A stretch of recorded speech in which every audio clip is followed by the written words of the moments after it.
بسم اللہ الرحمن الرحیم۔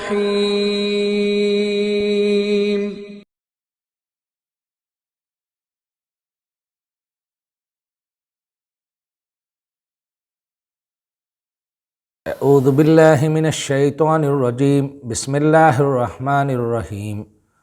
نحن نقص علیک نبأہم بالحق انہم فتیۃ آمنوا بربہم وزدناہم ھدی وربطنا علی قلوبہم اذ قاموا فقالوا ربنا رب السماوات والارض لن ندعو من دونہ الہا لقد قلنا اذا شططا ہؤلاء قوم اتخذوا من دونہ آلہۃ لولا یاتون علیہم بسلطان بین فمن اظلم ممن افتری علی اللہ کذبا وَإِذِ اعْتَزَلْتُمُوهُمْ وَمَا يَعْبُدُونَ إِلَّا اللَّهَ فَأْوُوا إِلَى الْكَهْفِ يَنشُرْ لَكُمْ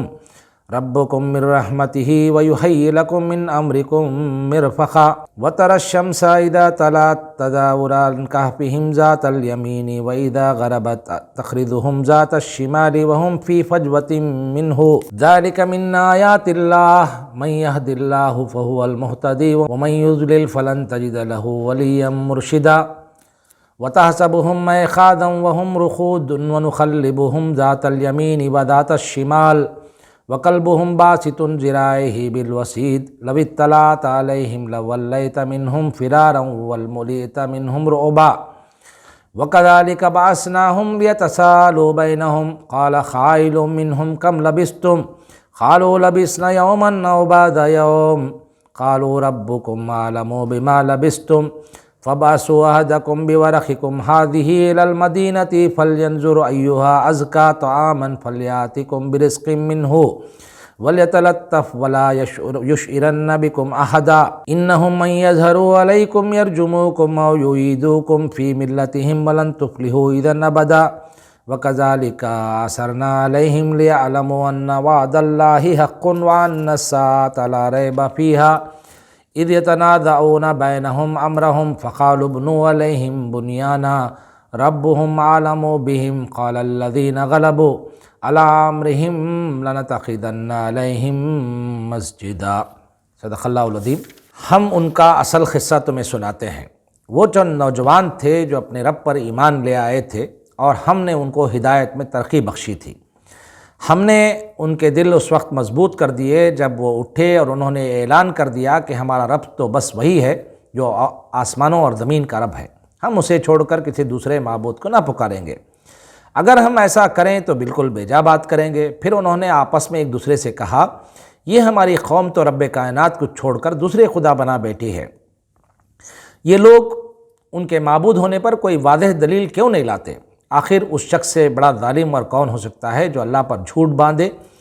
اب جب کہ تم ان سے اور ان کے معبودان غیر اللہ سے بے تعلق ہو چکے ہو تو چلو اب فلاں غار میں چل کر پناہ لو، تمہارا رب تم پر اپنی رحمت کا دامن وسیع کرے گا اور تمہارے کام کے لیے سر و سامان مہیا کر دے گا۔ تم انہیں غار میں دیکھتے تو تمہیں یوں نظر آتا کہ سورج جب نکلتا ہے تو ان کے غار کو چھوڑ کر دائیں جانب چڑھ جاتا ہے اور جب غروب ہوتا ہے تو ان سے بچ کر بائیں جانب اتر جاتا ہے، اور وہ ہیں کہ غار کے اندر ایک وسیع جگہ میں پڑے ہیں۔ یہ اللہ کی نشانیوں میں سے ایک ہے، جس کو اللہ ہدایت دے وہی ہدایت پانے والا ہے، اور جسے اللہ بھٹکا دے اس کے لیے تم کوئی ولی و مرشد نہیں پا سکتے۔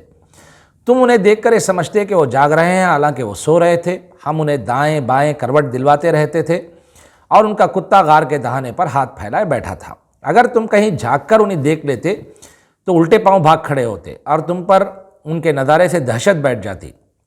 اور اسی عجیب کرشمے سے ہم نے انہیں اٹھا بٹھایا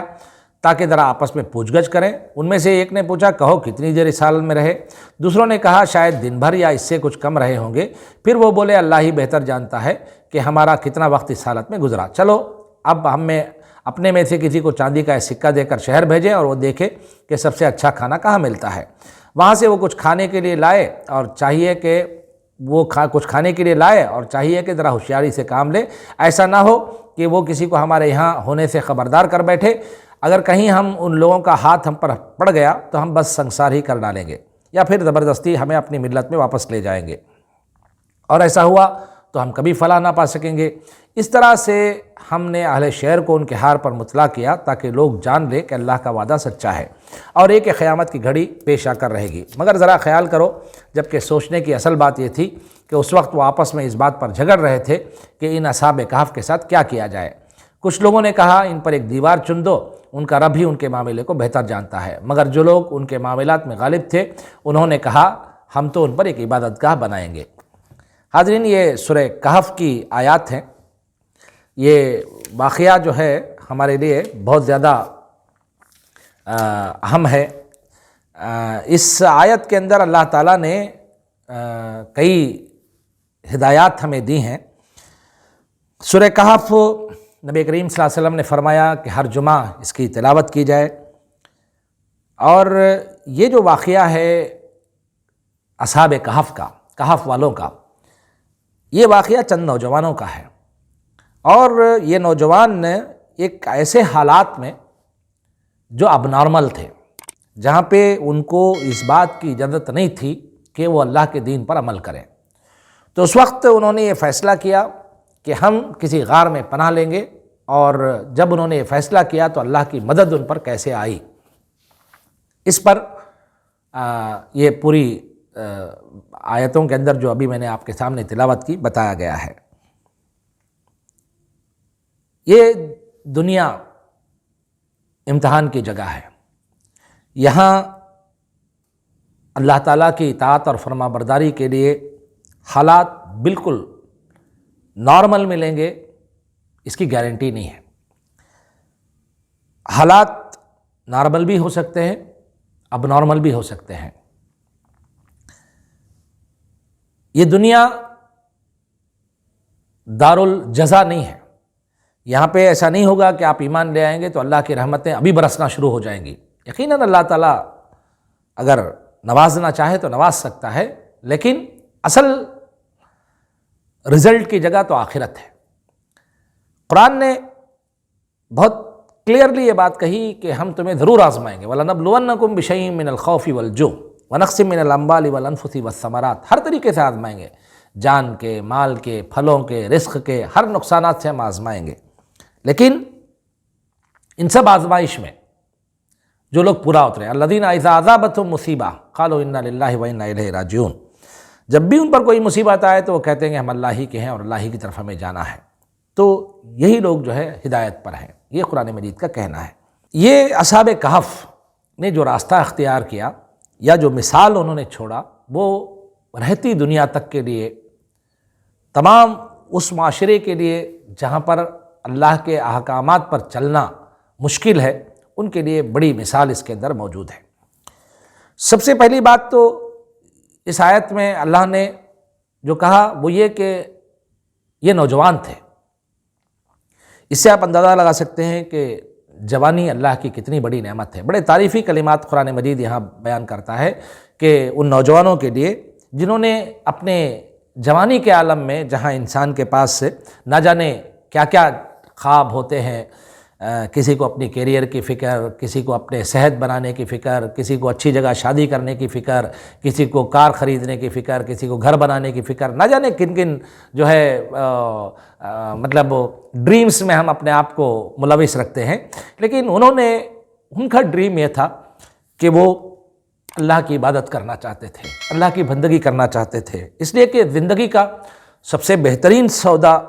تو یہ ہے کہ آدمی اس زندگی کو اللہ کے حوالے کر دے اور اللہ کی اطاعت اور فرما برداری کے لیے وہ اپنے آپ کو مطمئن کر دے۔ یہ فیصلہ انہوں نے کیا، اور قرآن کہتا ہے کہ جب یہ فیصلہ کر چکے تو قرآن کا، اللہ کا یہ انعام ہے ان کو کہ بربہم وزدناہم ہدا، ہم نے ان کی ہدایت میں ترقی بخشی، ہم نے اور زیادہ ان کو اس راستے پر چلنے کے لیے ہمت، حوصلہ اور پھر توفیق اور صلاحیت سے ہم نے نوازا۔ انہوں نے کیا کہا؟ وَرَبَطْنَا عَلَىٰ قُلُوبِهِمْ اِذْ قَامُوا، انہوں نے کھڑا اور بڑے دلیری کے ساتھ، بڑی ہمت کے ساتھ، بڑے عزم کے ساتھ، بڑے حوصلے کے ساتھ کیا اعلان کیا کہ ربنا رب السماوات والارض، ہمارا رب تو وہی ہے جو زمین اور آسمان کا رب ہے۔ دیکھیے یہ اسلام کا مطالبہ ہے، قرآن کا یہ ایک ہی میسیج ہے، یا ایھا الناس اعبدوا ربکم، اے لوگو اللہ کی بندگی کرو، اللہ کے ہو جاؤ۔ سارے انبیاء یہی دعوت لے کر آئے تھے، یا قومی عبدوا اللہ، اللہ کی بندگی کرو۔ ہمارے پاس بھی قرآن کا یہی یونیورسل میسیج ہے، ہمارے پاس بھی قرآن کا یہی ایک مطالبہ ہے کہ ہم اپنے آپ کو اللہ کے حوالے کر دیں۔ اللہ کی بندگی سے مراد یہ نہیں ہے کہ ہم پارشیلی اللہ سے کوئی کمٹمنٹ کریں، نہیں، اللہ سے ہمارا فلی کمٹمنٹ ہو، اور ہم اپنی زندگی کا مقصد، اپنی زندگی کا محور اللہ ہی کو بنائیں۔ اخوان کا ایک بڑا اچھا سلوگن ہے، اللہ غایتنا، اللہ ہی ہمارا مقصود ہے، اللہ از اور ڈیسٹینیشن۔ ہم جس آخری منزل تک پہنچنا چاہتے ہیں وہ یہ کہ اللہ کی رضا ہمیں مل جائے، اللہ کی خوشنودی ہمیں مل جائے، بلکہ اللہ ہمیں مل جائے۔ اور رمضان کے روزے اسی اعلیٰ کیفیت کو پیدا کرنے کے لیے ہمارے سامنے آتے ہیں۔ نبی صلی اللہ علیہ وسلم نے فرمایا، روزے کے بارے میں اللہ تعالیٰ کہتا ہے کہ مختلف نیکیوں کا اجر ہے، لیکن روزے کا اجر میں خود ہوں، یہ نبی صلی اللہ علیہ وسلم نے فرمایا۔ تو روزے سے اللہ مل جاتا ہے، اور اللہ کو پا لینا یہی اصل میں ہماری زندگی کا مقصود بنے۔ قل ان صلاتی و نسکی و محیای و مماتی للہ رب العالمین، آپ کہہ دیجئے میری نمازیں، میری قربانیاں، میرا جینا اور میرا مرنا سب اللہ رب العالمین کے لیے ہے۔ تو یہ جو ہے نا، یہ اعلان، یہ بہت ضروری چیز ہے۔ قرآن نے کہا کہ ان الذین قالوا ربنا اللہ، جو لوگ یہ فیصلہ کر لیتے ہیں کہ ہم اللہ تعالیٰ کے دین پر، اللہ کو اپنا رب مان کر اس پر قائم رہیں گے، تو کیا ہوتا ہے، ثم استقاموا تتنزل علیہم الملائکہ، فرشتے ان پر نازل ہوتے ہیں اور ان کو تسلی دیتے ہیں۔ نبی کریم صلی اللہ علیہ وسلم سے ایک صحابی نے سوال کیا، اللہ کے رسول صلی اللہ علیہ وسلم، دین کے بارے میں مجھے کوئی ایک ایسی بات بتائیے جسے آپ کے بعد کسی اور سے دین کے بارے میں کچھ بھی پوچھنے کی ضرورت نہ پیش آئے۔ تو نبی صلی اللہ علیہ وسلم نے یہی فرمایا، قل آمنت باللہ ثم استقم، کہو میں اللہ پر ایمان لایا اور اس پر ثابت قدم رہ جاؤ۔ یہی وہ پیغام ہے جو اصحاب کہف سے ہمیں ملتا ہے کہ وہ حالات کے ناسازگار ہونے کے باوجود بھی انہوں نے یہ اعلان کیا اور کہا کہ ہم اللہ کو چھوڑ کر کسی اور کو ہم اپنا مقصود نہیں بنا سکتے، مطلوب نہیں بنا سکتے۔ ہم اللہ کے سوا کوئی اور چیز کو اگر ہم چاہیں گے تو یہ غلط ہوگا۔ اگر جتنے لوگ ہیں جو اللہ کے سوا کسی اور کی رضا کے لیے کسی اور کو مقصد بنا کر کام کرتے ہیں، وہ سب بیجا کر رہے ہیں۔ یہ ہمارا معاشرہ، ہمارا سماج تو اللہ کو چھوڑ کر دوسرے خداؤں کی پوجا کر رہی ہے، تو اور ان کے پاس اس کے لیے کوئی دلیل بھی نہیں ہے، اور یہ بڑا ظلم کر رہے ہیں۔ یہ ان کا جو ہے اسٹیٹمنٹ تھا، اور اس کے بعد انہوں نے کہا کہ ٹھیک ہے، اگر یہ لوگ نہیں مانتے تو نہ مانیں، اگر ہمیں یہ تنگ کر رہے ہیں، ہمیں اگر اجازت نہیں دے رہے ہیں اللہ کے حکم پر چلنے کے لیے، تو ہم ایسی جگہ چلیں گے جہاں پر ہم اللہ تعالیٰ کی اطمینان کے ساتھ بندگی کر سکیں۔ لہذا وہ جاتے ہیں اور یہ جا کر ایک غار میں پناہ لیتے ہیں، اور وہاں پر وہ یہ کہتے ہیں کہ ان کے سامنے یہ مطلب یہ یقین بھی ہوتا ہے کہ اگر ہم جائیں گے تو ایسا نہیں کہ اللہ تعالیٰ ہمیں چھوڑ دے گا، اللہ کا دامن بہت کشادہ ہے، اللہ تعالیٰ ہر قسم سے ہماری مدد کرے گا، اور یہی کچھ ہم آگے دیکھتے ہیں۔ تو وہ جاتے ہیں، یہ اس امید سے جاتے ہیں کہ اللہ تعالیٰ ہماری مدد کرے گا، اور ہم تاریخ میں ایسے بہت سارے واقعات دیکھ چکے ہیں کہ جب لوگ اپنے ایمان کو مضبوط کر کے اللہ کے پاس پہنچتے ہیں، اللہ کے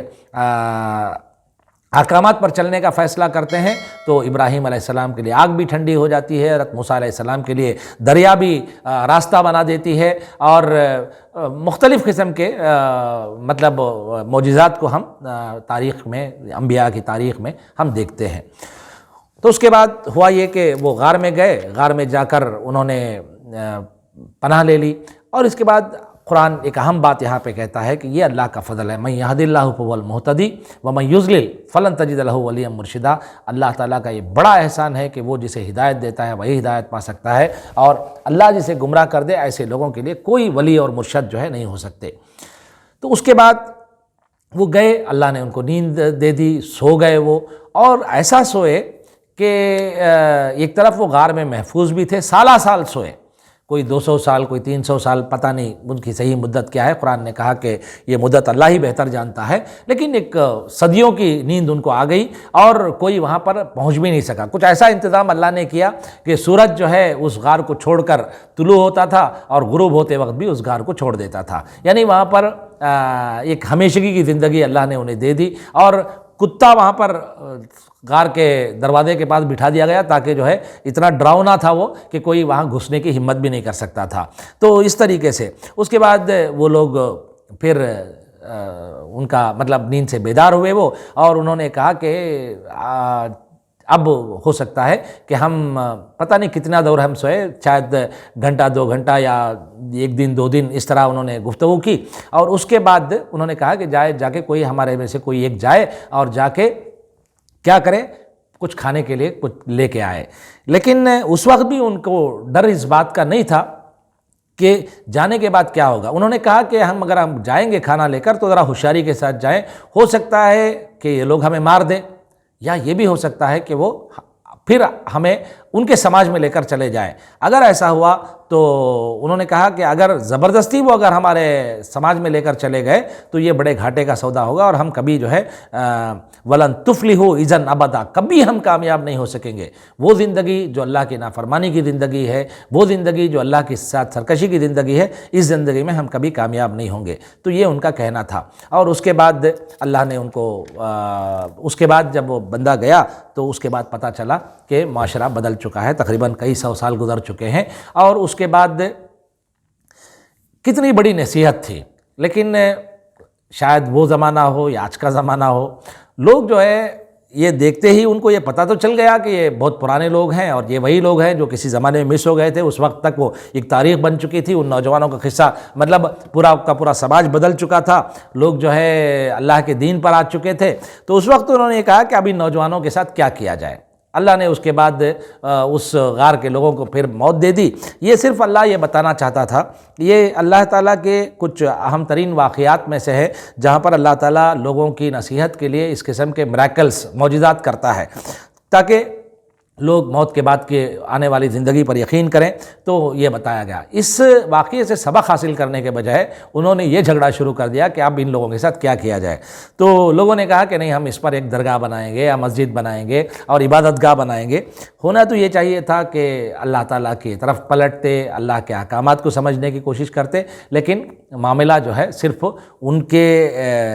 اس قربانی کا نہیں، اس زندگی سے جو میسیج آتا ہے اس میسیج پر نہیں، بلکہ خود ان لوگوں کو مقدس یا تقدس کا درجہ جو ہے دے دیا گیا، اور جس پر قرآن مجید یہاں کمنٹ کرتا ہے کہ جس بات پر ان کی توجہ ہونی چاہیے تھے اس کے علاوہ کسی دوسری چیز پر گئی۔ تو اس میں کئی باتیں ہماری سمجھ میں آتی ہیں۔ ایک یہ کہ ہم